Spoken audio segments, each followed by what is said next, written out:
Subtitles and closed captions are one of the biggest struggles in online video. The accuracy of auto subtitles can be poor, and many people and organizations just don't bother to add these to their videos. This is obviously unacceptable. And accessibility advocates have been saying this for years, but many of us have only really just started paying attention, I guess, due to the sudden spike in virtual. All of your videos should have subtitles. About 80% of people watch online videos without sound. And the World Health Organization states that by 2050, nearly 2.5 billion people are projected to have some degree of hearing loss. And many people, like me, just prefer having the subtitles on. So subtitles are generally in what we call a sidecar file. Pretty much it's just a text file that's completely separate from the video itself. It's the player, such as YouTube here that you see, or built into your social media, that pairs that subtitle file or multiple subtitle files with the video file itself.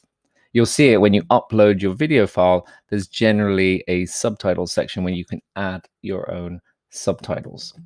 Now, subtitles can be burned into the video. This is like permanently embedding them into the video picture.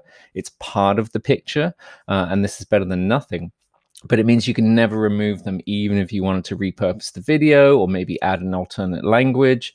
And it means your users can't turn them off, which some people find distracting and annoying. No matter what your resources are like, there are some subtitle solutions for you, ranging from totally free, like the stuff that's built into YouTube that I'm going to show you, to some really eye-wateringly expensive solutions. But it is getting better, and the more that we use these and the more that we demand these, the better the technology will become.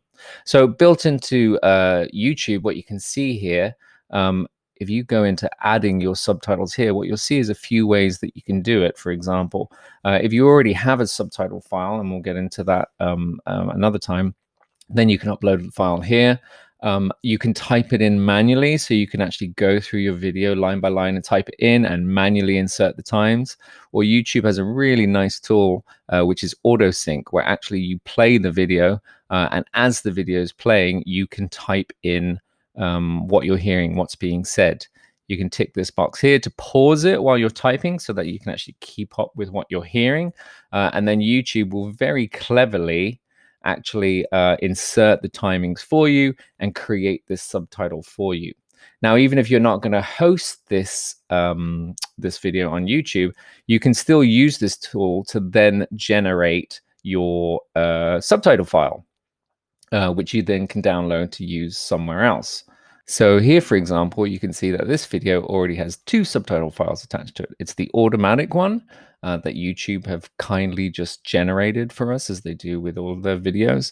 The problem with these auto-generated ones, again, as I said before, is usually the accuracy isn't great. So what we could actually go in and do is edit our auto-generated ones. So rather than starting from scratch, it can be a lot easier to just go in and clean up the typos and the mistakes that are in there. Or if we have already done one, that we've manually done one, what we can do here now is actually download this file here, and you'll see that it offers you a few different formats. Now, generally, I like to work with .srt files. These are unformatted. They don't actually tell the video player how to display them, which is a good thing because people have their own custom ways of displaying these. People who use accessibility tools that are reaching into these subtitle files, they don't need that formatting. Whereas compared to something like .vtt files, these actually contain formatting, fonts, font sizes, things like that. So depending on what your needs are, this might be different. But for me, I generally use .srt files. And what you'll see is that it's really just a text file. Even if it's saved as a .srt file, you can open it up in something like Notepad, and this is behind the curtain of a subtitle file. Essentially, what it does, it tells you the line number. So each subtitle after the next is given its own sequential number. It tells you what time in the video this subtitle should come on the screen and what time it should go off the screen.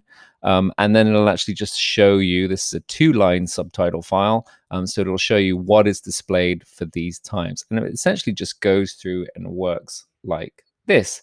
Now, the good thing about opening this file up in a text file is that you can actually manually edit from here. So say you decided that you wanted it to, a subtitle was on the screen too long and you wanted it to shorten, we could actually shorten that down from that 5 seconds to 4 seconds. If you noticed a little typo in there or a small grammatical error that you hadn't seen before, you can simply just go in and edit it, save it, and then re-upload it to your file. And so this is a really easy way just to do kind of minor changes to it, or just, you know, I mean, in theory, what you could actually do is go through this from scratch and type all this stuff in if you were completely insane. Now, what you'll find sometimes is if you end up editing or trimming a video file, this will impact your subtitles. Your video has changed format, the timings of your video have changed, but your subtitle file, because it's a separate file, what we call a sidecar file, because it's a separate file, this hasn't been changed. And what you'll see then is it's suddenly out of sync with the video file. And so there's a few as well free online tools that you can use to help this. And one of the ones that I often use, again, I can never remember the name of it, so I generally just search for Subtitle Shifter or something like that, and you can see a few different ones that I've used. But really what you just do here is you upload the subtitle file that you have, that .srt file that we had, and we tell it, okay, we want you to move all these subtitles 5 seconds earlier or 1 minute earlier or 1 hour earlier. This is really handy. Say, for example, you cut off the first 5 minutes of your video because there was an introduction that you no longer wanted to have when you re-put the video up onto YouTube. And so you might also upload your subtitle file, tell it to remove those first 5 minutes, and then it'll give you a new subtitle file that you can re-upload. And Robert is your mother's brother.